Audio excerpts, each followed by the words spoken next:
नवो करार जावं पोरनो करार जावं आमकां परत्यान परत्यान आयकूंक मेळटात तीं उतरां हीं.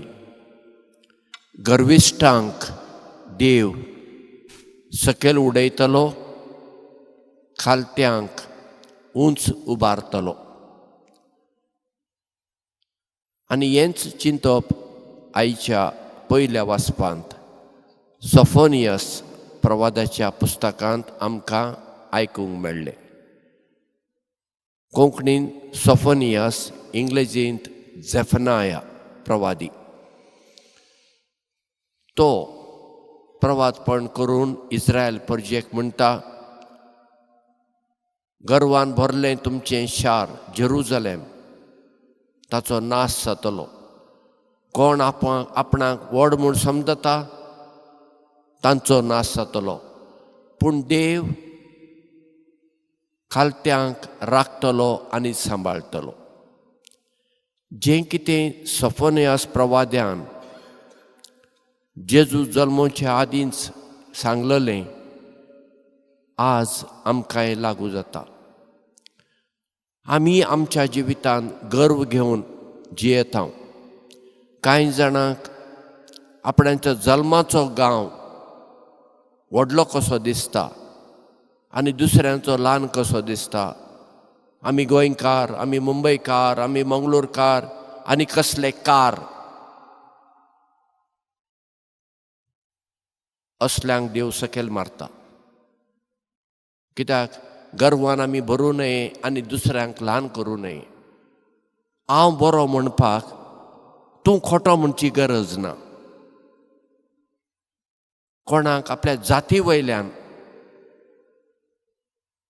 गर्व आसा, कोणाक आपल्या शेता भाटांतल्यान ग्रेस्तकायेचें गर्व आसा, कोणाक आपल्या शिकपाचें गर्व आसा, कोणाक आपल्या सोबायेचें गर्व आसा. अशें आमी गर्वान भरता. आनी गर्विश्ट मनशां देवाक मानवनान हातूंत दुबावूच ना. जितली आमी खालतीं जाता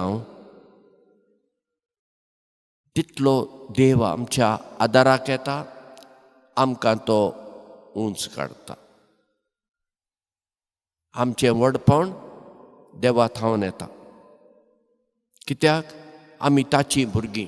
हें जर आमी समजून घेतलें मागीर गर्वाक जागो ना. कित्याक आमी ताचीं सगळीं. हांवूय ताचो, तुंय ताचो, तुंय ताचो, आमी सगळीं ताचीं न्ही. ताचे थावन आमी आयल्या. दुसऱ्या वाचपान जेजू एक धाकटुली ओपार दिता. दोग पूत बापूय म्हणटा पयल्या पुताक, वच म्हज्या मळ्यांत आज काम कर पुता. तो ना म्हणटा आनी मागीर वेता. आनी दुसऱ्या पुताकूय तें सांगता आनी दुसरो पूत म्हणटा वेता, पूण तो वचना. आनी जेजू म्हणटा ह्या दोगां भितर कोणें बापायच्या उतराक मान दिलो? सारकें सांगचें जाल्यार दोगांय पुतांनी बापायच्या उतराक मान दिलो ना. पयल्या पुतान ना म्हणलें. ताणें म्हणूंक जाय आसलें वय हांव वेतां आनी वचूंक जाय आसलें, पूण ताणें ना म्हणलें आनी मागीर तो गेलो. म्हणजे दुसऱ्या पुता परस तो मातसो बरो तितलोच. तर आमी कशीं जावंक जाय? आमी ह्या दोगां पुतां भशेन न्हय. आमी जावंक जाय वय म्हणल्यार वय, ना म्हणल्यार ना. पूण जायते फावटी आमच्या जिवितांत आमकां ना म्हणूंक नाका, आमी वय म्हणटा पूण मागीर तें आमी करिना. वो पारसी लोक आसा न्ही, आमच्या देशांत पारसी लोक आसा.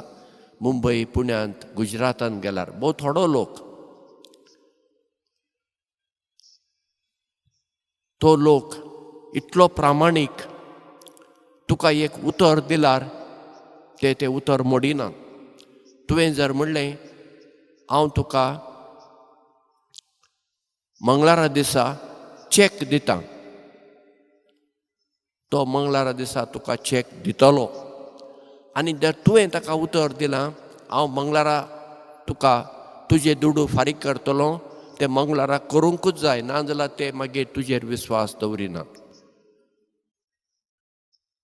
तर आमी आमकांच क्रिस्तांव म्हणटा तर आमच्या जिवितांत आमी कितलो उतराक मान दिवंक जाय न्ही उतराक, पूण आमी दिता. देखून जेजू देवांक म्हणटा ती पातकी आसात त्यो नायकेणी म्हणजे दुडवा खातीर आपली कूड विकपी अस्तोऱ्यो ती सर्गाच्या राज्यांत पयलीं वेतोली. कित्याक घडये तांणी आपलें पातक वळखून घेतलें देवा मुखार. देवा मुखार ती ल्हान जाली. जसो तो खुर्सार उमकाळचो एकटो चोर ताणें जेजूक म्हणलें, सायबा तूं तुज्या राज्यांत येताना म्हजो उगडास दवर. आनी जेजून ताका म्हणलें, आयचे राती तूं म्हजे सांगाता आसतलोय. तर आमच्या जिवितांत आमी सदां कालती जावया, कालतेपणान जियोया.